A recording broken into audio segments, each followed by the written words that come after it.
नमस्कार। कक्षा 9वीं की हिंदी कक्षा में आपका पुनः स्वागत है। आज हम चौथे दोहा से पढ़ना प्रारंभ करेंगे। चित्रकूट में रमी रहे रहीमन अवध नरेश, जा पर विपदा पड़त है सो आवत यह देश। भावार्थ।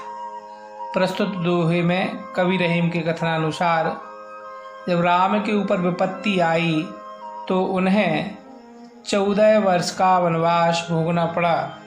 वनवास के उस काल में राम चित्रकूट जैसे घने जंगल में रहने के लिए बाध्य हुए थे। अतः राम के जैसे इतने घने वन में वही रह सकता है जो किसी विपदा में हो, नहीं तो ऐसी परिस्थिति में कोई स्वेच्छा से नहीं आना चाहेगा।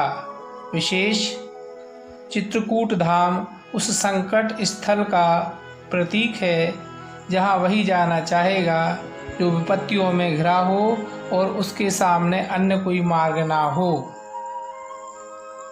आगे दोहा 5वां। दीरघ दोहा अर्थ का आखर थोरे आही, ज्यों रहीम नट कुंडली सिमट कूंदी चढ़ी जाही। भावार्थ। प्रस्तुत दोहे में कवि रहीम के कथनानुसार दीर्घ से तात्पर्य होता है अत्यधिक और आखर थोड़े हुए या आही से तात्पर्य है अल्पाक्षर या कम शब्दों में। अर्थात दोहा में शब्द तो सीमित होते हैं परंतु उनमें ज्ञान का सागर समाया रहता है। यह उसी तरह होता है जैसे नट अर्थात नट का खेल करने वाला नटी अपने विशाल शरीर को एक छोटे से छल्ले में निकाल देता है। विशेष दोहे के सीमित शब्दों की व्याख्या विस्तृत होती है, या यह भी कह सकते हैं कि ज्ञान का अथाह सागर शब्द रूपी गागर में समाया रहता है। 6वां दोहा।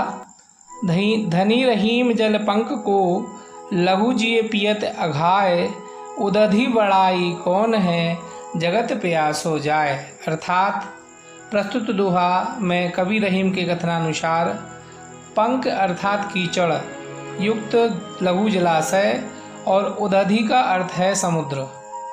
कीचड़ युक्त वह लघु जलाशय भी धन्य है जो अनेक लघु जीव जैसे कीट पतंगों पशु पक्षियों की प्यास बुझाता है। वहीं दूसरी ओर समुद्र की असीम जलराशि किसी जीव की प्यास नहीं बुझा पाती, सारा संसार वहाँ से प्यासा लौट आता है। विशेष वह बड़ाई किसी कर्म की नहीं होती जो किसी का हित ना कर सके, उससे तो गरीब उत्तम जो एक रोटी को 4 में बांट के खा लेता है।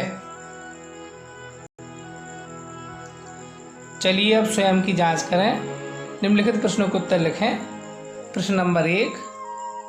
अवध नरेश को चित्रकूट क्यों जाना पड़ा? प्रश्न नंबर 2। नट किस कला में सिद्ध होने के कारण छल्ला में से निकल जाते हैं? प्रश्न 3। रहीम ने सागर की अपेक्षा पंख के जल को धन्य को माना है। प्रश्न नंबर 4। समुद्र के जल से मनुष्य एवं अन्य जीव तृप्त क्यों नहीं हो पाते? प्रश्न 5। निम्नांकित पंक्ति का आशय स्पष्ट कीजिए। दीर्घ दोहा अर्थ का आखर थोरे आही। धन्यवाद।